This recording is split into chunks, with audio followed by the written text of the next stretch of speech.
नमस्कार दोस्तों। कर्नाटक में चुनाव प्रचार खत्म हो चुका है। सारे हथकंडे और सारे दांव आजमाए जा चुके हैं।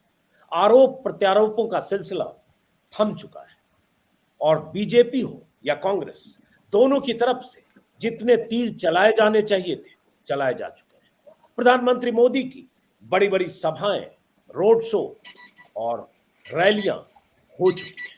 मोदी, शाह और जेपी नड्डा की पार्टी पूरी ताकत झोंक कर उनकी सेनाएं अब अपने अपने शिविरों में लौट चुकी है। एक तरफ प्रधानमंत्री मोदी की पार्टी है, ताकतवर सत्ता है, कर्नाटक में बीजेपी की सरकार है, और दूसरी तरफ कांग्रेस अध्यक्ष मल्लिकार्जुन खड़गे, राहुल गांधी, प्रियंका गांधी और कांग्रेस की फौज है। और इन दोनों के बीच देवेगौड़ा, पूर्व प्रधानमंत्री देवेगौड़ा और कुमार स्वामी की पार्टी जेडीएस है। बीजेपी को लगता है कि अगर 214 आया तो जेडीएस के साथ सरकार बना लेंगे। दूसरी तरफ कांग्रेस है, जिसका दावा है कि कांग्रेस को अपने दम पर बहुमत से ज्यादा सीटें आएगी। बीते कुछ सप्ताहों के दौरान, या यूं कहें कुछ महीनों के दौरान, जितने भी सर्वे आए, ज्यादातर सर्वे में कांग्रेस को साफ साफ बहुमत दिख रहा है।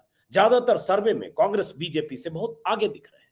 कई तरह के आरोप प्रत्यारोप के बीच बहुत बड़ा आरोप बीजेपी सरकार पर, कर्नाटक सरकार पर भ्रष्टाचार का है।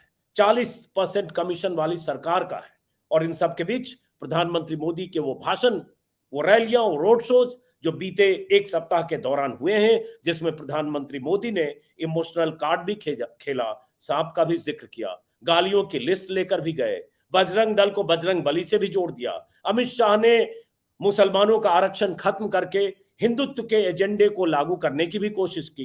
बीजेपी, जैसा कि हर चुनाव के पहले आखिरी दाव चलती है, आखिरी दाव इस बार भी चला गया बीजेपी की तरफ से कि चुनाव से पहले किसी भी ढंग से ये चुनाव हिंदुत्व की जमीन पर हो। ध्रुवीकरण की कोशिशें हुई। दूसरी तरफ कांग्रेस लगातार भ्रष्टाचार से लेकर और तमाम बीजेपी सरकार की नाकामियां गिनाती रही, सभाओं में, रैलियों। अब देखना है, चूंकि 2 दिन बाद चुनाव है, 13 तारीख को नतीजे आएंगे। और कर्नाटक पर सबकी नजर इसलिए है क्योंकि कर्नाटक चुनाव के नतीजों से अगले 1 साल बाद जो लोकसभा चुनाव होना है, उसकी पटकथा लिखी जाएगी। बहुत कुछ तय होगा कर्नाटक के नतीजों से। क्या विपक्ष को ताकत मिलती है या बीजेपी फिर से कर्नाटक में सत्ता में वापस होती है? तो कर्नाटक का चुनाव चूंकि अहम है, वक्त बहुत कम है, जैसा कि मैंने शुरू में कहा, प्रचार थम चुका है। अब जो कुछ तय करना है, मतदाताओं को तय करना है। इसलिए समझने के लिए कि कर्नाटक का जनादेश इस बार किस दिशा में जा रहा है, हमारे साथ खास मेहमान हैं बेंगलुरु से योगेंद्र यादव, जो कर्नाटक के कई इलाकों में घूम चुके हैं। योगेंद्र यादव साहब कॉलमिस्ट हैं, एक्टिविस्ट हैं, स्वराज पार्टी उनकी है, लेकिन सेफोलॉजिस्ट भी रहे हैं और राजनीति की बारीकियों के साथ साथ नंबर्स, स्थानीय समीकरण, स्थानीय मुद्दे, मतदाताओं का रुझान, इन सब का विश्लेषण कई सालों से बारीकी से करते रहे। इसलिए आज मैंने कोशिश की है कि योगेंद्र यादव को इस बातचीत में शामिल करूं और उनके जरिए मैं भी समझूं, आप भी समझें। जब सब कुछ थम चुका है, प्रचार का शोर थम चुका है, तब चुनाव की दिशा क्या बन रही है? तो पहला सवाल योगेंद्र यादव जी आपसे ही है। जाहिर है आप जी। मेहमान हैं, आप ही से समझना है, आपसे ही है। असल में डिबेट में हम लोगों की आदत हो जाती है, कई मेहमान ने इसलिए बोल गया, लेकिन चलिए। तो जो आप इतने दिन से आप कर्नाटक में घूमे, तो सीधा सवाल क्या दिख रहा है अब? अजीत भाई, मैं शुरुआत ये कह के करूं कि देखिए, एक जमाने में मैं सेफोलॉजी किया करता था, भविष्य बताने का काम करता था, लेकिन आजकल छोटा मोटा भविष्य बनाने का काम करता हूं। तो इसलिए मैं ये दावा कतई नहीं कहूंगा कि यहाँ इस वक्त मैं एक प्योर निष्पक्ष विश्लेषक की हैसियत से बैठा हूं या मैं कोई एक सेफोलॉजी कर रहा हूं। हाँ, अपने आप को बेवकूफ नहीं बनाना चाहिए, इसलिए कोशिश करता हूं कि जो बोलूं ईमानदारी से बोलूं, जो जमीन पे देख रहा है वो बोलूं। क्या दिख रहा है, मैं आपको बड़ा साधारण शब्द में कहूं। इस वक्त कर्नाटका में कांग्रेस की हवा चल रही है। अब ये हवा है, आंधी है, तूफान है, ये 13 तारीख को पता लगेगा। लेकिन हवा एक तरफा है, इसमें कोई शक नहीं है। आईपीएल का सीजन चल रहा है, तो आईपीएल की भाषा में कह दूं, कुछ मैच होते हैं ना जिसमें आपने, ठीक है, बॉलिंग तो बहुत अच्छी की लेकिन बैट्समैन की वजह से हार गए। कभी कभी होता है कि बॉलिंग बैटिंग दोनों ठीक थी लेकिन फील्डिंग बहुत खराब हो गई। संयोग से ये उन बहुत चंद चुनावों में से एक है जहां बॉलिंग, बैटिंग, फील्डिंग तीनों बीजेपी के खिलाफ है। तीनों में बीजेपी बहुत कमजोर है। इसलिए मुझे तो कम से कम ये स्पष्ट रूप से एक तरफा चुनाव दिख रहा है।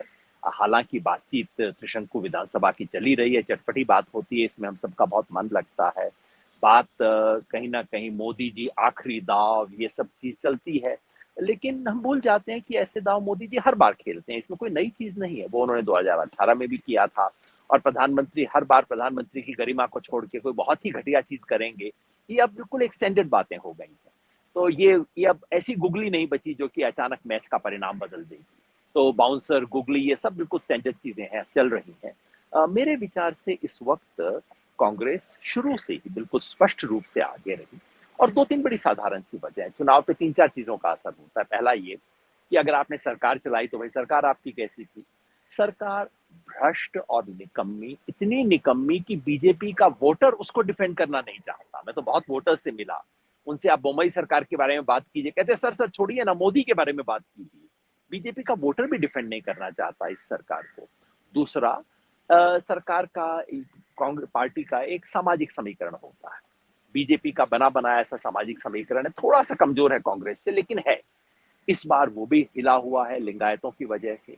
और दूसरा जो इससे जुड़ा हुआ गरीब अमीर का जो चुनावी समीकरण है, गरीब अमीर के वोट वाला, वो इस वक्त बहुत ही स्पष्ट रूप से बीजेपी के खिलाफ खड़ा है। तो दूसरी सामाजिक समीकरण की बात हुई। तीसरा फर्क पड़ता है कि भाई आपका नेतृत्व कैसा है। बीजेपी के पास इस वक्त दिखाने को कोई चेहरा नहीं है। उधर येडियुरप्पा एक तरह से रिटायर हो गए हैं, और बोम्मई और सिद्धरमैया में कोई तुलना ही नहीं है। माने ओपिनियन पोल में आमतौर पे जब आप करते हैं तो सिटिंग चीफ मिनिस्टर बाकियों से थोड़ा सा भारी हमेशा पड़ता है, चाहे चुनाव हार रहा हो। यहाँ बोम्मई की रेटिंग 20-22 के करीब आ रही है, और सिद्धरमैया की 40-45 के करीब आ रही है, तो मतलब कोई तुलना नहीं है। और पहला चुनाव मैं देख रहा हूँ बहुत समय बाद, जिसमें कांग्रेस में ज्यादा एकता दिखाई दे रही है और बीजेपी में ज्यादा बिखराव दिखाई दे रहा है। आमतौर पे ऐसा होता नहीं है। और चौथी चीज होती है, कोई मुद्दा आपके हाथ आ जाए। अब कांग्रेस ने इस बार एक समझदारी की है कि उसने 5 गारंटी लोगों को दी है, ऐसी गारंटी जो सीधे सीधे लोगों के जीवन से जुड़ी हुई है। आए बाएं की बात करने की बजाय कांग्रेस कहती है कि हम महिलाओं को 2,000 रुपए महीना देंगे, हम 200 यूनिट बिजली फ्री देंगे, बेरोजगारों को 3,000 या 1,500 का भत्ता देंगे, हम महिलाओं को फ्री बस में ट्रेवल देंगे, और 10 किलो चावल प्रति व्यक्ति प्रति माह हम रिस्टोर करेंगे। ये चीजें हैं जो सीधे सीधे लोगों से जुड़ती हैं।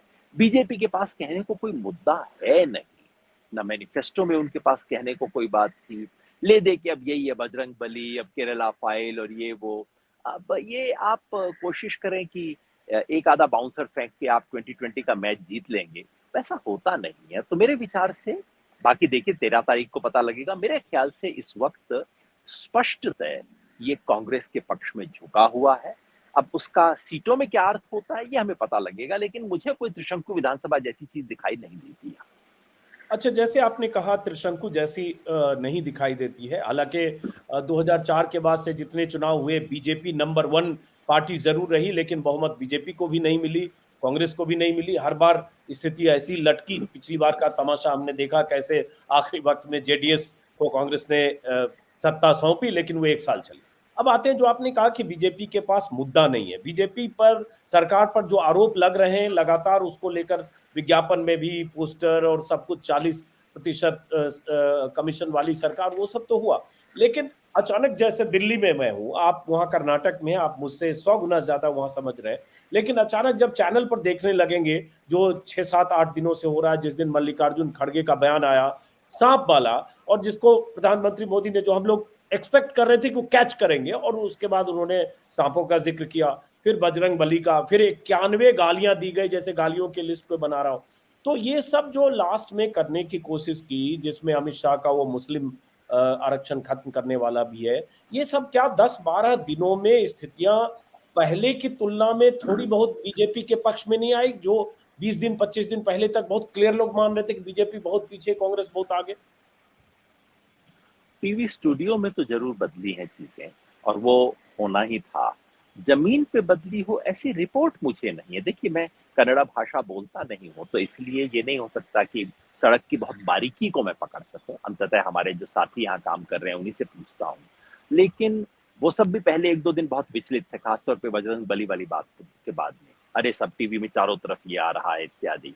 तो मैंने यही पूछा कि वो तो सब ठीक है, लेकिन क्या लोगों पे असर पड़ रहा है? लोग सुन रहे हैं, लेकिन क्या उससे वो पलट रहे हैं क्या?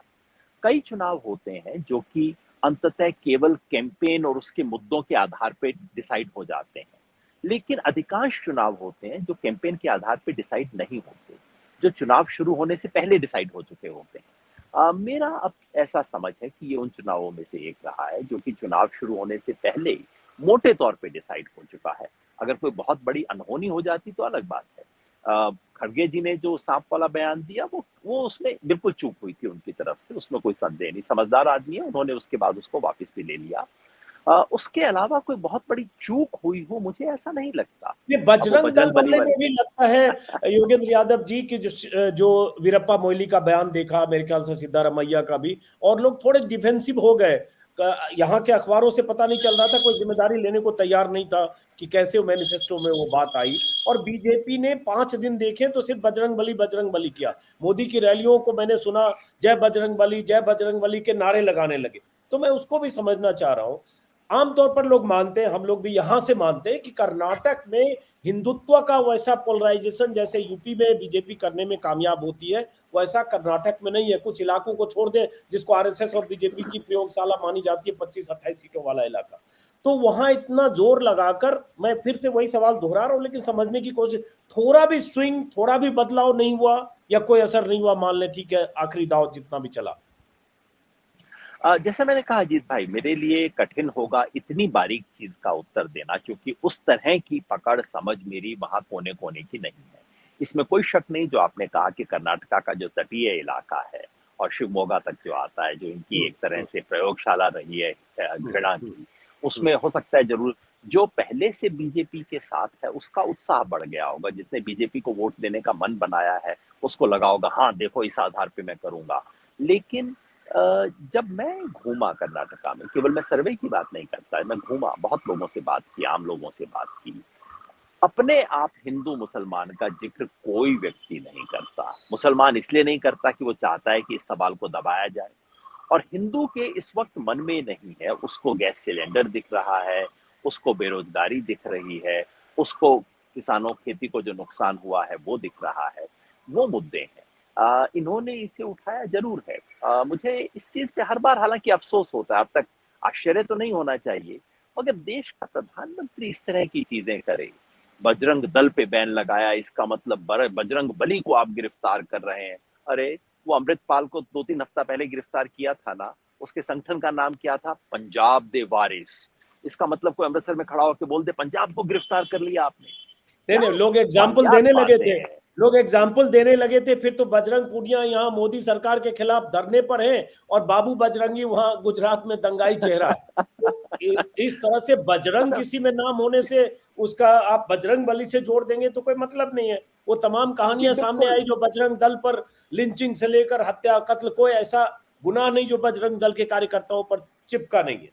तो मतलब मतलब आपके हिसाब से बहुत। प्रधानमंत्री इस किस्म की फूहड़ बात करें, ये फूहड़ है ये बात, मतलब ये सिर्फ लो ग्रेड नहीं, कम्युनल नहीं, ये बिल्कुल फूहड़ किस्म का लॉजिक है जो मतलब किसी के खिलाफ कभी भी इस्तेमाल किया जा सकता है। जब देश के प्रधानमंत्री इस तरह की बातें करने लगे हैं तो जरूर समझिए कि मामला गड़बड़ है, मतलब कि कुछ अंदर है नहीं, सिर्फ इसी को बजाने की कोशिश हो रही है। किया उन्होंने जरूर है, 2-5 वोट हिले होंगे किसी इलाकों में उनके अपने, लेकिन कर्नाटका का इलेक्शन इससे पलट जाए, ये सूरत मुझे तो कतई दिखाई नहीं देती है। इससे इनकी बौखलाहट दिखाई देती है, घबराहट दिखाई देती है, और बीजेपी के अपने लोग सड़क के ऊपर स्वीकार कर लेते हैं, साहब ये इलेक्शन तो बहुत टफ है सर, 50-50 है सर। जब पार्टी का कार्यकर्ता 50-50 बोलने लग जाए, इसका मतलब है नैया डूब रही है। एक चीज बताइए योगेंद्र जी, चूंकि लगातार जो 3 चुनाव में देख रहे हैं जेडीएस की जो भूमिका, कि 18 से 20% वोट उसका इंटैक्ट है, खासतौर से ओल्ड मैसूर इलाका जहां 59 सीटें, और बाकी 2-3-4 सीटें दाएं बाएं और मिल जाती है, लेकिन 35-36 सीटें, 18 से 20% वोट। तो जेडीएस, जो यहां से लोग अंदाजा लगा रहे हैं कि अगर, मैं इफ एंड बट पे ही अभी हम बात कर सकते हैं कि जेडीएस अगर कमजोर नहीं हुई तो कांग्रेस बहुमत के पास नहीं पहुंच पाएगी, और अगर जेडीएस कमजोर हुई तो कांग्रेस की राह आसान होगी। वहां से क्या दिखता है? हमारे दर्शकों के हिंदी भाषी दर्शकों को समझाने के लिए मोटे तौर पे मैं मिसाल दे दूं, जेडीएस लगभग लोकदल जैसी पार्टी है। जैसे दिल्ली के इर्द गिर्द के इलाकों में एक खास समुदाय में लोकदल का बहुत ज्यादा असर रहा है, ठीक उसी तरह से बेंगलुरु के नजदीक के जो इलाके हैं, मैसूर मांड्या वाला जो इलाका है, उसमें वहां का ओकलिगा समुदाय, जिसकी तुलना आप जाट समुदाय से कर सकते हैं, हम्म। उनके पास हम्म। जमीन है, असर है, संख्या है, वैसी हम्म। पार्टी है जेडीएस कर्नाटका में। उस पार्टी का एक अपना आधार है, लेकिन जो लोग नजदीकी से देख रहे हैं वो दो बात देख रहे हैं कि एक तो उस इलाके में इस बार बीजेपी ने बहुत जोर से चढ़ाई की है। खुद प्रधानमंत्री ने कई बार जाके उस इलाके में कैंपेन किया, दक्षिण का जो इलाका है, जिससे थोड़ा बहुत वोकलिगा वोट बीजेपी की तरफ भी इस बार जाएगा। सीट नहीं मिलेगी लेकिन वोट उनको मिलना शुरू होगा। और कांग्रेस भी इस बार, याद रखिए डीके शिव कुमार स्वयं गौड़ा है, वोकलिगा हम्म। है, हम्म। कांग्रेस भी इस बार वहां पे है। ऐसा नहीं कह रहा कि जेडीएस एकदम खत्म हो जाएगा, लेकिन पहले के मुकाबले में जेडीएस 21 नहीं 19 है इस बार, थोड़ा सा हम्म। कम है।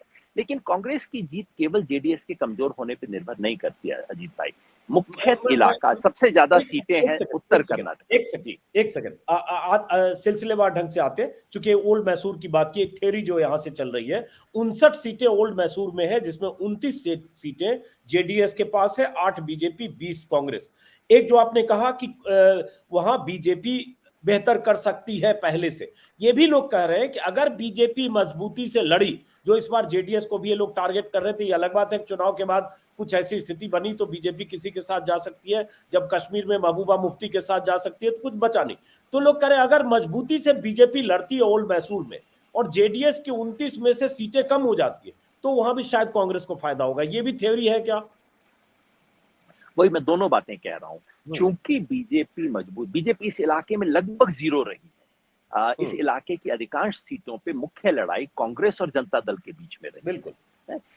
यहाँ बीजेपी ने बहुत पैसा फूंका है, बहुत तमाम तरह के प्रचार किया है, अपनी सांगठनिक शक्ति लगाई है, तो इसकी संभावना होनी चाहिए कि बीजेपी का वोट यहाँ 2-4% बढ़ेगा। उससे बीजेपी की सीटें ज्यादा नहीं बढ़ेंगी, लेकिन अगर वोट बढ़ता है और जनता दल को नुकसान होता है तो जाहिर है कांग्रेस, जो कि जनता दल के बराबर में वैसे भी खड़ी थी, और इस बार थोड़ा सा 21 यूं भी है क्योंकि हल्की सी हवा उसके पक्ष में चल रही है, तो स्वाभाविक है उसका फायदा कांग्रेस को हो सकता है। तो इस इलाके में कांग्रेस की सीट पहले से बढ़ेंगी, जनता हम्म। दल की थोड़ी सी सीट घटेंगी। लेकिन जो असली फायदा कांग्रेस को है वो यहाँ नहीं है, ये दक्षिण कर्नाटका का इलाका है। हम्म। असली फायदा कांग्रेस को दिख रहा है उत्तर कर्नाटका के जो दो बड़े इलाके हैं, जिन्हें हम्म। हैदराबाद कर्नाटका और मुंबई कर्नाटका कहा हम्म। जाता है, हम्म। हम्म। वहां की स्थिति काफी कमजोर थी। और इस हम्म। बार वहां कांग्रेस, वहां लगभग सीधा कांग्रेस बीजेपी का मुकाबला है।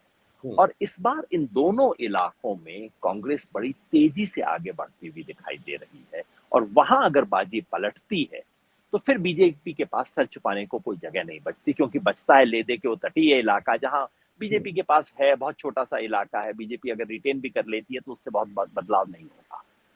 अब चूंकि आपने मुंबई कर्नाटका की बात की जहां 50 सीटें हैं, सही आपने कहा कि अगर पिछले चुनाव की बात करें 2013 में तो कांग्रेस को 31 सीटें थी और बीजेपी 16, लेकिन 2018 में स्थिति ठीक उलट गई कि बीजेपी 30 हो गई और कांग्रेस 17 हो गई। तो अब जो आप कह रहे हैं आपके हिसाब से मुंबई कर्नाटका में क्या कांग्रेस 2013 वाली स्थिति, बीजेपी 2013 वाली स्थिति में जा सकती है, मतलब उल्टा हो सकता है, ऐसा कुछ कर रहे हैं आप? जी, जो सर्वेक्षण मैंने देखे हैं, मैं आपको ईदिना सर्वेक्षण के बारे में बताऊं, जो कि एक वॉलंटियर के आधार पे ऑल्टरनेटिव मीडिया की तरफ से बहुत बड़ा प्रयास हुआ है, edina.com करके। उन लोगों का जो सर्वेक्षण है वो कहता है कि मुंबई कर्नाटका में कांग्रेस लगभग झाड़ू लगा सकती है, मतलब हम्म। 50 में से 40 सीट तक भी ला सकती है, ऐसा उनका अनुमान हो रहा है वहां पे। मैं हम्म। खुद अभी हुबली में था 2 दिन पहले, जब सोनिया गांधी जी की वहां मीटिंग हुई। उस इलाके में तो हर कोई व्यक्ति मान रहा है कि सीधा इस वक्त कांग्रेस के पक्ष में लहर चल रही है। अब ये हवा है, लहर है, आंधी है, जैसे मैंने कहा, ये पता लगेगा। लेकिन निश्चित ही कांग्रेस वहां 30 की स्थिति में तो है ही, उससे हम्म। भी ऊपर जा सकती है, ऐसी मुंबई कर्नाटका में स्थिति बन रही है। हम्म। अब इसकी वजह क्या लगती है? जैसे सऊदी वगैरह जो पार्टी छोड़कर आए, कुछ और लोग कांग्रेस में आए, कुछ कहते हैं वहां जो दिग्गज जो लिंगायत नेता आए, कुछ नाराजगी भी है। क्या ऐसा लगता है जिससे लगता है आपको स्थितियां जस्ट बदल जाएगी? देखिए, हम लोग जब मीडिया में देखते हैं तो जो घटनाएं हमारी आंखों के सामने होती हैं उनको हम बहुत ज्यादा महत्व देते हैं। कई ऐसी हम्म, घटनाएं हुई भी हैं, बीजेपी में हम्म, टूट फूट हुई है, जगदीश शेट्टर तक छोड़ के इनको चले गए, हम्म, तमाम लोग छोड़ के गए। और फिर हम ये बजरंग बली की घटना भी हमारे आंख के सामने होती है, तो हमारी आंख के सामने होता है उसको हम सबसे महत्वपूर्ण मान लेते हैं।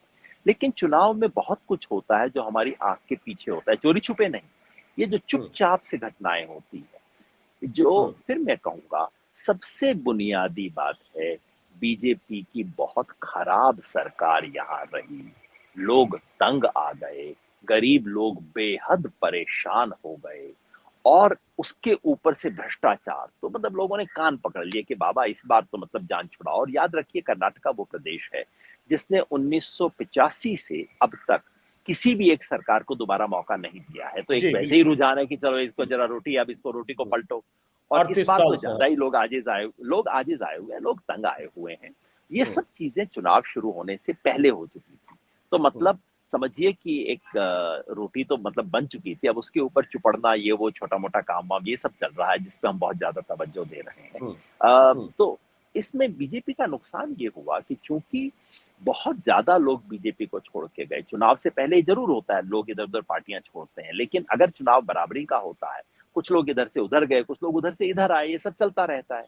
लेकिन इस बार आप देखिए तो सारा का सारा बहाव एक ही दिशा में है। लोग बीजेपी को छोड़ रहे हैं, कांग्रेस में आ रहे हैं। कांग्रेस जिनकी टिकट काट रही है वो लोग भी कांग्रेस को छोड़ नहीं रहे हैं। मतलब इससे आपको हवा का अंदाज लग जाता है। तो इस बार एक तरफा रहा है और बीजेपी के बहुत बड़े लोगों ने ये किया है।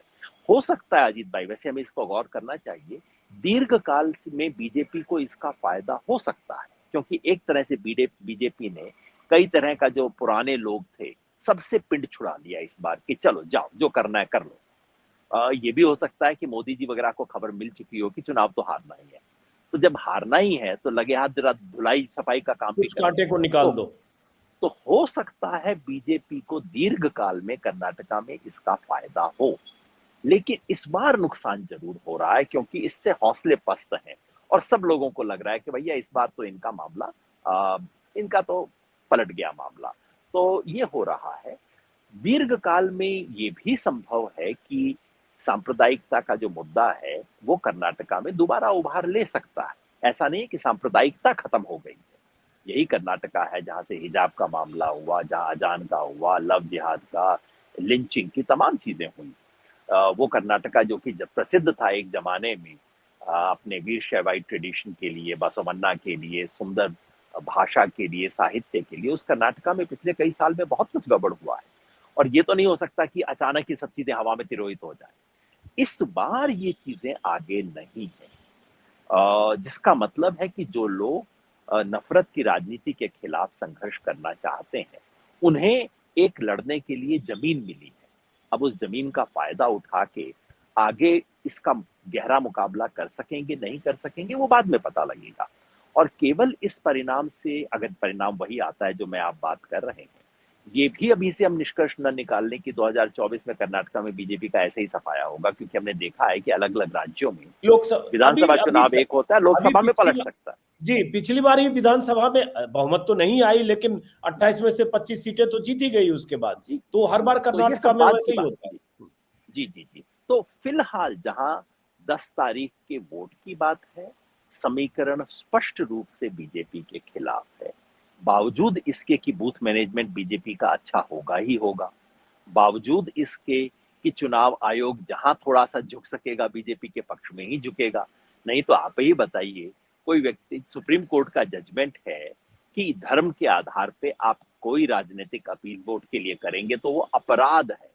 तो हम्म, अब तक तो नरेंद्र मोदी जी के खिलाफ मुकदमा दर्ज हो जाना हम्म, चाहिए था। भाई हम्म, वो कह रहे हैं कि जय बजरंग बली बोल के आप वोट देने जाइए। तो बिल्कुल। मान के चलिए कि चुनाव आयोग झुका ही रहेगा, मान के चलिए कि मीडिया इनका प्रचार करेगा ही करेगा। अब ये तो सब चीजें बिल्कुल सामान्य हो गई हैं, ये हम्म, सब तो होगा ही होगा।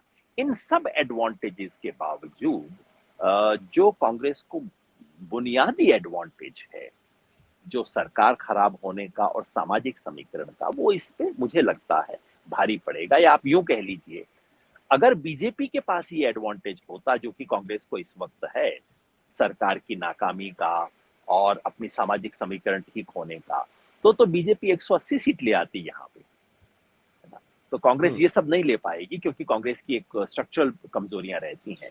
लेकिन हम ये भी याद रखें कि कर्नाटका कोई उत्तर प्रदेश बिहार नहीं है, यानी कि कर्नाटका में कांग्रेस की स्थिति वैसी कमजोर नहीं है, उस तरह से पांव उखड़े कभी नहीं थे कांग्रेस के जैसे उत्तर प्रदेश बिहार में उखड़ गए हैं। हम्म और हम्म कर्नाटका मध्य प्रदेश भी नहीं है बीजेपी के लिए, यानी कि बीजेपी यहाँ इतनी गहरी पैठ वाली पार्टी नहीं है, अपेक्षाकृत नई पार्टी है। बीजेपी आज भी कर्नाटका में एक एंट्रेंट है। आज तक बीजेपी एक भी बार कर्नाटका में पूर्ण बहुमत प्राप्त नहीं कर सकी है। सही सरकारें सही बनाई बात। हैं, हमेशा चोर हम्म दरवाजे से हम्म बनाई है इन्होंने। हम्म तो हम्म बीजेपी अपेक्षाकृत कमजोर है, कांग्रेस अपेक्षाकृत सघन है, गहरी है, मजबूत है, हमेशा कर्नाटका में, पहली आज की बात नहीं है। इसलिए कर्नाटका में कुल मिला के इस वक्त स्थिति एक तरफा लग रही है। अब उसका सीटों में परिणाम क्या होगा वो हमें बाद में पता लग जाएगा, अब लेकिन ये कुल बताइए मिला के जो चुनाव एक तरफ। सॉरी सॉरी सॉरी सॉरी आप कंप्लीट करें, हम्म, सॉरी। जी जी, मैं बस वही कह रहा था कि कुल हाँ मिला के चुनाव इस तरफ एक तरफा दिखाई दे रहा है, कम से कम कांग्रेस और बीजेपी के लिहाज से। बाकी इसकी सीटों और इस सब का तो हमें 10 दिन में पता लग जाए, 10 तारीख को पता लग जाए। योगेन जी, बार बार आप कह रहे हैं कि कांग्रेस इस चुनाव में बहुत बढ़त के साथ साफ साफ बहुमत, एक तरफा जैसा शब्द का इस्तेमाल करें। एक तरफा मतलब कई बार 2/3 मेजोरिटी, 2/3 बहुमत जैसी स्थिति में लोग ऐसे बात करते हैं। 224 सीटें, और जिस एजेंसी का जिक्र कर रहे हैं वो शायद 140-135 प्लस दिया भी है कांग्रेस को। तो सवाल उठता है, मैं एक और समझने की कोशिश कर रहा हूँ। एक तरफ जो बीजेपी की लीडरशिप है, आपस के झगड़े वो अलग बात है, लेकिन आखिर में मोदी के नाम पर ही बीजेपी ऐसा लग रहा है चुनाव लड़ रही है, और मोदी के नाम से यह वोट भी मांगा जा रहा है। लेकिन दूसरी तरफ कांग्रेस है जिसमें दो बड़े दिग्गज डीके शिव कुमार और सिद्धारमैया, दोनों के झगड़े की भी कहानियां आती हैं। लेकिन एक कल दिलचस्प है, एक वीडियो आया जिसमें दोनों एक दूसरे का इंटरव्यू कर रहे हैं, या शिव कुमार सिद्धारमैया का इंटरव्यू कर रहे हैं। तो लगा कि हाँ, लास्ट में कांग्रेस भी कोशिश करी है मैसेज देने की कि ये दोनों मतलब राम लक्ष्मण है, बाद में जो होगा दावेदारी होगी। तो मैं ये जानना चाह रहा हूं, क्या लोकल लीडरशिप ज्यादा मजबूती से लड़ रही है, उसका असर है कि बीजेपी कमजोर दिख रही है, या राहुल प्रियंका ये सब का भी कुछ असर है? देखिए जो वीडियो अभी आया है बहुत इंटरेस्टिंग वीडियो है। चूंकि उस वीडियो के माध्यम से कांग्रेस लोगों को ये संदेश देना चाहती है कि ये सब जो आपने सुना, डीके शिव कुमार बनाम सिद्धरमैया, ये संघर्ष है नहीं, देखो तो ये कितने अच्छे दोस्त हैं। और ये कहना होगा कि ये सिर्फ आखिरी दिनों में नहीं हुआ, पूरे कैंपेन में कांग्रेस ने बहुत समझदारी से इस डिस्प्यूट को, इस झगड़े को बैकग्राउंड के अंदर रखा। इनमें झगड़ा झगड़ा या कहिए एक तरह की जो टकराहट है वो कहीं ना कहीं होगी है, अखबारों में इसकी खबर आती रही है। लेकिन इस बार कहना होगा कांग्रेस नेतृत्व में बहुत समझदारी से, अब इसमें खड़गे जी की कितनी भूमिका रही, रणदीप सिंह सुरजेवाला की कितनी भूमिका रही, वो अंदर के लोग बता सकेंगे।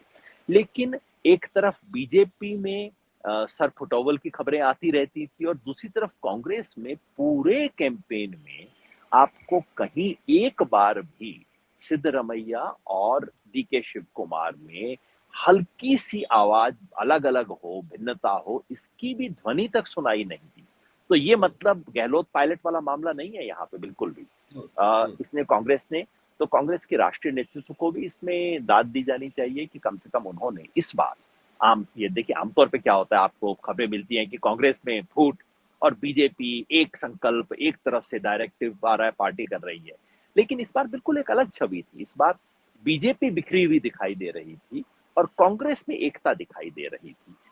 और कांग्रेस के इन दोनों के अलावा भी 5-6 और भी धड़े हैं, जैसे कि हर बड़ी पार्टी में होते हैं, उन सबको जोड़ के रखा। और मैं समझता हूँ कहीं ना कहीं खड़गे जी का एक राष्ट्रीय नेता होना और इस सबसे थोड़ा सा ऊपर उठना, उसने भी इसको योगदान दिया है। राष्ट्रीय नेतृत्व ने इस बार अपने आप को झोंका। राहुल गांधी और प्रियंका गांधी लगभग हर रोज यहाँ दिखाई दिए पिछले 2 हफ्ते से। तो ये नहीं था कि गुजरात वाला मामला नहीं था कि भाई केंद्रीय नेतृत्व कहाँ है, केंद्रीय नेतृत्व यहाँ है, लड़ रहा है, रोज हो रहा है। आज ही राहुल गांधी का एक वीडियो भी रिलीज किया गया है, जिसमें वो लोगों को पांचों वायदे की याद दिला रहे हैं। पांच तो गारंटी। जी, 5 गारंटी जो है, तो वो सब किया जा रहा है। तो मैं समझता हूँ कि जैसा मैंने कहा, शुरू में ही कहा था कि कभी-कभार ही होता है कि आपकी बैटिंग भी अच्छी हो, बॉलिंग भी अच्छी हो और फील्डिंग भी आप ठीक कर लें। तो ये उन थोड़े से मैचेज़ में से एक लग रहा है फिलहाल तो। एक चीज है कि सही आपने कहा, मैं सहमत हूं कि चूंकि कर्नाटक का चुनाव है, नतीजे आएंगे, दक्षिण का राज्य है जो बीजेपी के लिए दक्षिण का दरवाजा है एक तरह से। लेकिन एक साल बाद चुनाव है, और अगर कांग्रेस की बात करें तो कांग्रेस कई राज्यों में सिमट गई धीरे धीरे 4-5 सालों में। 2019 और आज में फर्क आ गया कि कांग्रेस और सिमटी, अगर राज्यों की राजनीति की बात करें तो उस हिसाब से अगर देखें तो इसका प्रभाव क्या देखते हैं। ये तो सही है, नंबर देखेंगे तो एमपी में, राजस्थान में, कर्नाटक में हर जगह बीजेपी सत्ता से बाहर हुई पिछले विधानसभा चुनाव में। लेकिन हर जगह स्ट्राइक रेट लोकसभा में 90 to 95%, 99% तक रहा। उसमें कर्नाटक भी शामिल है 28 में 25। तो क्या इसका कोई असर लोकसभा चुनाव में देखेगा? एक लोग कहते हैं विपक्ष को एक ऑक्सीजन मिलेगा, एक ताकत मिलेगी। दूसरा एक तर्क होता है कि कांग्रेस धुरी बनने में मजबूत दावेदार हो सकती है। अगर कांग्रेस कर्नाटक लूज करती है, इफ एंड बट में बात करते हैं, तो बाकी दल कहेंगे तुम तो कर्नाटक भी नहीं बचा पाए जहां मजबूत थे, तो फिर ये बिग ब्रदर की भूमिका क्या? तो इसको जरा मैं राजनीतिक तौर पर समअप करिए कि इसके नतीजे क्या दिखेंगे। बिल्कुल ठीक कह रहे हैं अजीत भाई आप। ये इसके कर्नाटका इस वक्त इतना महत्वपूर्ण चुनाव है, सेमीफाइनल वाली भाषा तो मैं इस्तेमाल नहीं करता, लेकिन 24 की जो गति, दिशा, दशा और दिशा एक तरह से कर्नाटका से तय होगी। और आप बिल्कुल सही कह रहे हैं और कहने में कोई गुरेज नहीं होना चाहिए। अगर बीजेपी स्पष्ट बहुमत लाके जीत जाती है, मुझे नामुमकिन लगता है लेकिन अगर होता है, तो जाहिर है उससे एक तरह से पूरी भारत जोड़ो यात्रा के बाद से कांग्रेस ने जो हवा बनाई है, बीजेपी उस गुब्बारे को पंचर करेगी। जाहिर है सब लोग पूछेंगे भैया तुम कर्नाटका नहीं जीत सकते, तुम बाकी देश की क्या बात कर रहे हो। और जाहिर है पूरे देश में जो लोग संविधान बचाने की, इस देश को बचाने की लड़ाई लड़ रहे हैं, हम जैसे सारे लोग, सबका हौसला पस्त हो जाएगा। तो कर्नाटका का चुनाव का मतलब केवल 28 सीट लोकसभा की नहीं है। कर्नाटका के चुनाव एक तरह से पूरा मूड, टोन, टेनर, दशा, दिशा 24 के चुनाव की तय करेगा। कर्नाटका के चुनाव में अगर बीजेपी हारती है, तो उससे 24 के चुनाव में बीजेपी के हारने की गारंटी नहीं होगी। लेकिन 24 का चुनाव खुला रहेगा, दरवाजा उसका खुला रहेगा लड़ाई का। अगर कर्नाटका में बीजेपी स्पष्ट बहुमत लेके जीत लेती है, तो बीजेपी तो लगभग 24 का दरवाजा बंद कर देगी और एकदम टीवी चैनल पे चल पड़ेगा। अरविंद अंजुम, अजीत अंजुम कुछ भी बोलते रहे, ये हो जाएगा 24 इज ए डन डील। अब तो छोड़िए, अब तो चर्चा ही मत कीजिए, वॉक ओवर हो जाए। बीजेपी का खेल क्या है? खेल ये है कि मैच शुरू होने से पहले वॉक ओवर हो जाए, और बीजेपी ने सब उसकी तैयारी वैयारी माहौल बना के रखा हुआ है। 19 के अंदर यही किया उन्होंने, पुलवामा के बाद एक तरह से वॉक ओवर हो गया। कर्नाटका के चुनाव में ऑपोजिशन अगर जीतता है, अगर बीजेपी की हार होती है, तो 24 का दरवाजा खुला रहता है, 24 में वॉक ओवर नहीं होगा, लड़ाई होगी। और अगर बीजेपी की भारी शिकस्त होती है, जो संभव है, मैं नहीं कहूंगा कि सबसे ज्यादा संभावना उसकी है, लेकिन ये भी संभव है कि बीजेपी की भारी शिकस्त हो। अगर भारी शिकस्त होती है, तो कर्नाटका की 28 सीट में ही कांग्रेस का शेयर बढ़ना सिर्फ नहीं होता, बल्कि उसका बाकी सब जगह साइकोलॉजिकल इम्पैक्ट होगा, पूरे देश भर में होगा। याद है आपको, जब ममता बनर्जी ने बीजेपी को जिस तरह से हराया था, उसके बाद कई महीनों तक सब लोगों को महसूस हुआ था कि हाँ, थोड़ा हवा साफ आ रही है। कोर्ट कचहरी की भी थोड़ी सी हिम्मत बन गई थी, अखबार भी थोड़ा सा मुंह खोल के बोलना शुरू कर दिए थे। तो कर्नाटका के चुनाव का असर कर्नाटका के बाहर होगा, सीधे वोट की टर्म्स में नहीं होता। देखिए, सीधे वोट का पैटर्न कर्नाटका से तेलंगाना तक भी नहीं जाता है। तेलंगाना का अपना गति है, कर्नाटका का अपना है, महाराष्ट्र का अपना है। लेकिन जो मूड है, मिजाज है, देश का अंदाज है, देश में क्या खेल होंगे, और हाँ, कांग्रेस पार्टी को कितना गंभीरता से लिया जाएगा बीजेपी के सबसे प्रमुख प्रतिद्वंदी के रूप में, इन सब का फैसला कर्नाटका से होगा। इसलिए मैंने कहा, कर्नाटका वो कुरुक्षेत्र है जहां भारत की आत्मा को बचाने की लड़ाई लड़ी जा रही है। मेरे जैसे लोग यहाँ इसलिए नहीं हैं कि बीजेपी का क्या नुकसान होगा, कांग्रेस का क्या फायदा होगा इत्यादि। हम लोग यहाँ पे एक बड़े मकसद को लेके आए हैं। ये दिलु कर्नाटका के नाम से यहाँ कर्नाटका में पहली बार जितने भी जन संगठन हैं, किसानों के संगठन, दलितों के संगठन, मानवाधिकार संगठन, अल्पसंख्यक संगठन, तमाम लोग, जनाधिकार के लोग जुड़ गए हैं और सबने फैसला किया है कि अगर देश बचाना है तो कर्नाटका में बीजेपी की सरकार को गिराना होगा, हराना होगा, चुनाव में शिकस्त देनी होगी। और उसके लिए केवल स्टेटमेंट, बयान और प्रेस कॉन्फ्रेंस से काम नहीं चलेगा। जन आंदोलनों ने पहली बार टीम बना बना के हर क्षेत्र में, कोई 100 क्षेत्रों के अंदर जो कैंडिडेट बीजेपी को हरा सकता है उसकी मदद कर रहे हैं। तो पहली बार ऐसा प्रयोग हो रहा है और मुझे उम्मीद है कि जहां एक तरफ देश को कुछ बड़े संकेत कर्नाटका से मिलेंगे, उसके साथ साथ ये संकेत भी होगा कि देश की रक्षा के लिए, जनाधिकारों, लोकतंत्र, गणतंत्र की रक्षा के लिए जो शक्तियां प्रतिबद्ध है वो भी चुनाव में असर डाल सकती हैं। तो जन आंदोलनों के असर की भी एक तरह से परीक्षा होगी और मुझे विश्वास है कि जब 13 तारीख को परिणाम आएंगे तो न सिर्फ पार्टियों की आपसी समीकरण के ऊपर इसका असर पड़ेगा, बल्कि जन आंदोलनों और पार्टियों और चुनावी राजनीति के की जो समीकरण है उसे भी हम पुनः परिभाषित कर पाएंगे। एक आपने आखिरी सवाल के जवाब में कहा कि अगर बीजेपी बुरी तरह से हारती है तो क्या क्या होगा, आपने बताया।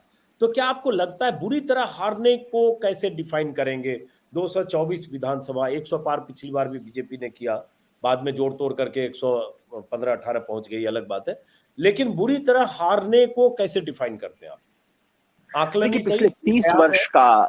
पिछले हम्म, 30 वर्ष का रिकॉर्ड रहा है कि कांग्रेस को पिछले 30 वर्ष में 132 से ज्यादा सीट कभी नहीं आया। हम्म, आ, और अगर 132 का आंकड़ा, और 132 आया था जब ये एस एम कृष्णा ने चुनाव लड़ा था हम्म, 1999 के चुनाव में, कांग्रेस को 132 सीट आया था। उससे ज्यादा पिछले 30 साल में कभी नहीं आया। उससे पहले 1989 में जाके कभी आए थे कांग्रेस को। तो अगर कांग्रेस 132 के आंकड़े को क्रॉस करती है, और वो करने का मतलब होगा कि बीजेपी कहीं 60-65 से नीचे रह जाएगी। अगर वो होता है तो उसको कर्नाटका में तो भारी शिकस्त माना जाएगा, ऐतिहासिक, क्योंकि 30 साल के बाद ऐसा होगा अगर वैसा होता है। और ई दिना का सर्वेक्षण कह रहा है कि ये हो सकता है। वो कह रहे हैं 134 से 140 की रेंज दे रहे हैं। तो ये अगर वैसा होता है नहीं, तो योगेंद्र इसे यादव का आकलन कांग्रेस क्या की कहता है? योगेंद्र यादव का आकलन क्या कहता है? मैंने आप ईडिना पे हर समय डाल रहे हैं। योगेंद्र यादव का आकलन क्या कहता है कि वैसी स्थिति जो एस एम कृष्णा के समय हुई थी, 130 का आंकड़ा पार करना भी कांग्रेस के लिए हो सकता है, मतलब आपके मुताबिक? देखिए, मैंने अब तो रिस्क शुरू में ही लीजिए, अब आपको आप तो कहा चुनाव में 2 ही बच कि गए। पहले मैं चुनाव भविष्य बताने का काम पहले करता था, आजकल भविष्य बनाने का काम कर रहा हूं। बस इतना जरूर कह दूं कि अगर वो होता है जो कि ईदिना सर्वेक्षण कहता है, मुझे हैरानी नहीं होगी अगर हाँ। वैसा होता है। कर्नाटका में जो हवा इस वक्त मैं देख रहा हूँ, बाकी हम्म। आखिरी मिनट की तिकड़म और ये बूथ वगैरह, इन सब में कांग्रेस थोड़ा कच्ची है, तो इससे क्या असर होता है देखना होगा। लेकिन अगर वो होता है तो मुझे हैरानी नहीं। मतलब आप किसी भी सूरत में त्रिशंकु विधानसभा की किसी स्थिति को, संभावना को नकार रहे हैं? देखिए, ये तो सब अनुमान और कयास ही हो सकते हैं, हाँ, लेकिन हाँ, वही अनुमान पे ही बात कर रहे हैं। जो हम्म, कुछ मैं देख रहा हूँ ज़मीन पे, उसमें अगर त्रिशंकु आती है, तो मुझे बेहद हैरानी होगी। निराशा तो होगी, वो तो एक अलग बात है, लेकिन हैरानी भी होगी, क्योंकि मैं इस वक़्त त्रिशंकु के आसार सड़क पे देख नहीं रहा। हवा में जो हवा चल रही है, वो त्रिशंकु वाली नहीं है। त्रिशंकु के बारे में चर्चा करना हम सब पसंद करते हैं, क्योंकि उससे टीवी चर्चा में काफ़ी अच्छा वक़्त बीत नहीं, लेकिन जाता है और त्रिशंकु काफ़ी त्रिशंकु बातचीत होती है, विधानसभा लेकिन हुई भी है योगेंद्र जी। पिछली बार का कर्नाटका आपको में तो याद हुई है। होगा, कैसे कैसे नतीजे के तुरंत बाद कांग्रेस ने ऑफर दिया। आपको वजह पता होगी, गोवा में चूंकि झटका खा गए थे। गोवा में जब तक कांग्रेस कुछ करती, दिग्विजय सिंह ये सब कुछ करते, तब तक बीजेपी ने सेट कर लिया। इस बार कांग्रेस ने सोचा कि अब बीजेपी कुछ करे, 2 घंटे में मुख्यमंत्री दे दिया 35-36 सीटों पे। तो त्रिशंकु तो हमने देखा, ये हुआ है सर। हाँ, तो कर्नाटका में त्रिशंकु की बात करना बेमानी नहीं है, क्योंकि यहाँ हो चुका है। लेकिन जी। इस चुनाव के संदर्भ में, जैसे मैंने कहा, अगर वैसा होता है तो मुझे हैरानी होगी, और उसका अगर त्रिशंकु हो जाती है, तो उसका एक ही मतलब होगा कि कांग्रेस ने एक बेहतरीन से बेहतरीन अवसर गंवा दिया। मतलब इससे अच्छी स्थिति कांग्रेस के लिए हो नहीं सकती। हम्म, त्रिशंकु तभी होगी अगर कांग्रेस स्थानीय स्तर पे बूथ मैनेजमेंट, अपने वर्कर को, अपने वोटर को बूथ तक ले जाने का काम, बूथ की निगरानी करने का काम, बूथ मैनेजमेंट का काम, ये जो सामान्य काम एक राजनीतिक दल के होते हैं, कांग्रेस अगर वो करने में भी सर्वथा विफल हो जाती है, तब ऐसी स्थिति होगी। नहीं तो त्रिशंकु की स्थिति इस बार मुझे दिखाई नहीं दे रही। बाकी तो देखिए 13 तारीख को पता लग जाएगा, हो सकता है आप मुझ पे हंस रहे हो 13 तारीख को, लेकिन मुझे नहीं लगता है नहीं, कि ऐसा बात को कुछ नहीं जलेबी है। बना के नहीं कहना चाहिए, जो बात नहीं नहीं, दिखती हो बिल्कुल आराम जो से है कहना ईमानदारी चाहिए, से कहनी सही, चाहिए मुझे। बिल्कुल। अब एक आखिरी सवाल कि ये तो हमने बात की कि कर्नाटक के नतीजे आगे एक साल में कैसे राजनीति को प्रभावित करेंगे, उसको आपने विस्तार से उसकी व्याख्या की। लेकिन उसके साथ एक सवाल है कि अभी विपक्ष की दो धुरी बनती दिखती है गाहे बगाहे। एक कांग्रेस है जिसके साथ आरजेडी या और कुछ संगठन है, लेकिन एक धुरी बनाने की कोशिश कवायद केसीआर की तरफ से हुई, जो ममता बनर्जी को करीब लाने की कोशिश हुई, केजरीवाल को करीब लाने की कोशिश हुई, अखिलेश यादव से मुलाकातें हुई, खम्मम तक में रैली हो गई, मुलाकातें अलग अलग जगह हुई। तो एक धुरी वो लोग बना रहे थे माइनस कांग्रेस, कांग्रेस को किनारे रख के, और उसके बाद जोड़ो। नीतीश से भी मिलने केसीआर गए, नीतीश नहीं आए या नहीं आएंगे वो अलग बात। तो अगर यहां उल्टा नतीजा आता है, जो आकलन आपका है या जो अनुमान है, जो कयास है, उससे उल्टा, तो स्थिति विपक्ष की राजनीति पर क्या फर्क पड़ेगा, वो भी जरा लास्ट में समझाइए। बीजेपी के पर्सपेक्टिव से आपने बात की, अब जरा विपक्ष के पर्सपेक्टिव से, फिर ये विपक्षी दल जो पहले से माइनस कांग्रेस कोई गुट बनाने की या तीसरा मोर्चा या मोर्चा बनाने की कोशिश करते हैं, कर रहे हैं, जो अभी साइलेंट है कुछ दिनों से, ईडी छापामारी और सिसोदिया की गिरफ्तारी और तमाम वजहों से, उसकी दिशा क्या होगी? अगर कांग्रेस स्पष्ट बहुमत, मतलब स्पष्ट जीत हासिल नहीं कर पाती इतनी स्पष्ट स्थिति के बावजूद, तो जाहिर है कांग्रेस की राष्ट्रीय राजनीति में स्थिति कमजोर होगी। कांग्रेस का ये जो एक दावा रहा है कि भाई हमारी छतरी के नीचे सब लोग आएंगे, वो दावा जाहिर है कमजोर होगा अगर ऐसा होता है। लेकिन ऐसा भी होता है तब भी मैं केसीआर को केंद्र में कहीं नहीं देखता। पता नहीं केसीआर ने किस तरह से वो किया, और राजनीति में तमाम तरह की चीजें चलती रहती हैं, लेकिन मैं समझता हूँ केसीआर इतने कच्चे खिलाड़ी नहीं है। उन्हें भी इतना पता होगा कि तेलंगाना के बाहर उनको एक वोट देश में कहीं नहीं आ सकता। और और अखिलेश कुछ भी यादव को हो। भी पता होगा कि केसीआर उनको एक ब्लॉक में 100 वोट नहीं दिला सकते यूपी में। जी, जी। तो वो जो खेल हो रहा है उसका चुनावी राजनीति से कोई मतलब नहीं है, उसका जनमत और जनाधार से कोई मतलब नहीं है। बाकी बहुत चीज़ों से मतलब है जिनमें से सब चीज़ों की यहाँ व्याख्या नहीं हो सकती। हम्म, इसके लेके दिल्ली में तमाम तरह के कयास भी लगाए जाते हैं कि केसीआर अचानक राष्ट्रीय दल अपना क्यों बना रहे हैं, और किस दल को कहाँ क्या समर्थन दे रहे हैं, किस तरह का समर्थन दे रहे हैं, लक्ष्मी की कृपा कहाँ हो रही है, इसके बारे में काफ़ी कयास दिल्ली में चलते रहते हैं, और शायद गलत ना होंगे। वहाँ महत्वपूर्ण नहीं है। देखिए महत्वपूर्ण है जो नीतीश कुमार कर रहे हैं, क्योंकि नीतीश कुमार उस लिहाज से हवा का रुख पकड़ते हैं, समझते हैं। तो ऐसा नहीं कि कोई अचानक कोई गुब्बारा छोड़ देंगे, नीतीश कुमार की आदत नहीं है।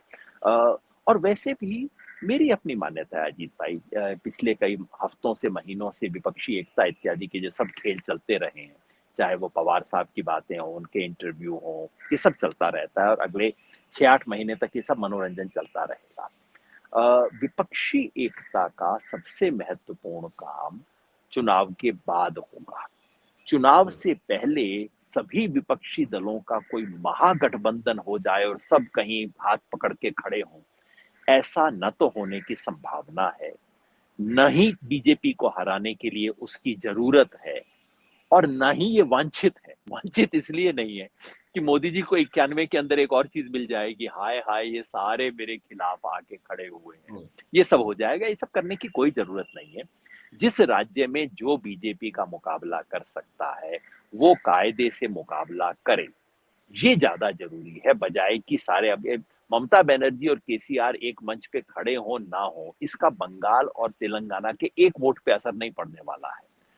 केसीआर वहां मुकाबला कर लें, बंगाल में ममता मुकाबला कर लें, बिहार में नीतीश अपने नए गठबंधन के साथ मुकाबला कर लें, और तमिलनाडु में डीएमके मुकाबला कर ही रही है, केरला में अप्रासंगिक है, और यूपी और कर्नाटका में गठबंधन होने वाला नहीं है, और राजस्थान में गठबंधन कांग्रेस का अपने भीतर हो जाए तो बहुत अच्छा रहेगा। गुजरात में हो जाए, मध्य प्रदेश में हो जाए, यहाँ कोई गठबंधन का मामला नहीं है। तो ये विपक्ष के महागठबंधन की जितनी चर्चा होती है, जैसा मैंने त्रिशंकु के बारे में कहा, ये सब मनोरंजक चीजें हैं, इससे बातचीत कुछ चलती रहती है टीवी वगैरह में। मैं नहीं समझता कि 2024 के चुनाव के लिए सबसे महत्वपूर्ण सवाल ये है, सबसे महत्वपूर्ण ये है कि जनता की एकता कैसे बने। महत्वपूर्ण ये है कि दलों के बाहर के जितने भी जन आंदोलन हैं, वो सब एक साथ कैसे खड़े हो जाएं। महत्वपूर्ण ये है कि ये दल एक जैसी भाषा का प्रयोग करना शुरू कर दें, अडानी के सवाल पे, इस देश के या जातिगत जनगणना के सवाल पे एक सुर में बात करना शुरू कर दें, एक मंच पे खड़े हों। इसकी न तो कोई जरूरत है, न ही ये वांछित है। चलिए, बहुत बहुत शुक्रिया योगेंद्र यादव जी, विस्तार से बात की। लोकसभा चुनाव में अभी 1 साल बाकी है, मई महीना है, मई में ही अगले साल नई सरकार की ताजपोशी होगी। अब मोदी जी तीसरी बार आते हैं या क्या होता है, ये सब अगले साल मई में पता चलेगा, मई के आखिरी हफ्ते में, तीसरे चौथे हफ्ते में। फिलहाल इस बातचीत को विराम देते हैं। 13 तारीख को नतीजे आएंगे, परसों वोटिंग है। तो जो योगेंद्र यादव कह रहे हैं, जो तमाम तरह के सर्वे कह रहे हैं, जो तमाम अनुमान हैं, और जो मोदी, योगी और अमित शाह कह रहे हैं या जेपी नड्डा कह रहे हैं, उसकी भी परीक्षा, उसका भी इम्तहान 4 दिन बाद के नतीजों में आएगा। अभी मैं सामने कुछ चैनल्स मेरे चल रहे हैं, लगातार जेपी नड्डा के इंटरव्यू चल रहे हैं, अमित शाह के इंटरव्यू चल रहे हैं, उनके भाषणों का सिलसिला चल रहा है। सबने सरकार ऐसा लगता है बना दी, गले में भगवा पट्टा है, कमल के निशान है। ये एक मीडिया का नैरेटिव है जो समानांतर चलता है चुनाव के पहले माहौल बनाने के लिए। मोदी जी ने बेंगलुरु में और कल और परसों रोड शो, कई किलोमीटर, 35-40 किलोमीटर के रोड शो से माहौल बना दिया। लेकिन जनता के मन में क्या है, इसको जानने के लिए हमें 13 तारीख को इंतजार करना पड़ेगा। बहुत बहुत शुक्रिया योगेंद्र यादव जी, नमस्कार, और दर्शकों को भी नमस्कार।